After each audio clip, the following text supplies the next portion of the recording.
পাকস্থলী কেটে ওখান দিয়ে দুধ বের হয়ে যাচ্ছে। তারা বললো ওনারে বাঁচানো সম্ভব না, দেখেন হুঁশ ফিরে কিনা। হুঁশ ফিরলে ওনার পরে কে আমির হবে, উনি যেন প্যানেল ঠিক করে দিয়ে যায়। সবাই তাকিয়েছে ওমরে ফারুকের চোখের দিকে।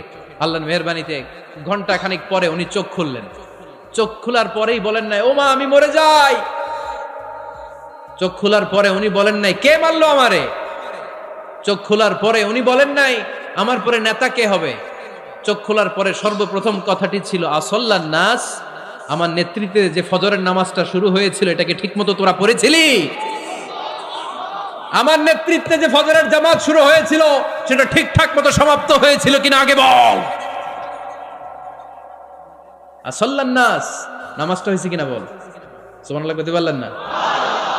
This is Omar, hour super hero.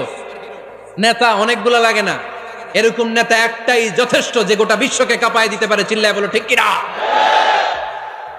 বিশ্বনবী মক্কায় বসে বসে তাহাজ্জুদের সালাত পড়ে আল্লাহর কাছে দোয়া করলেন, আল্লাহুম্মা আইজ্জাল ইসলাম বিআহাব্বির রাজুলাইনি ইলাইক। ও আল্লাহ, দুইজন লোকের নাম বলবো, দুইজনের দরকার নেই, এই দুইজনের একজনকে আপনি ইসলামের সুশীতল ছায়া তোলে এনে ইসলামকে বিজয় দান করে দেন।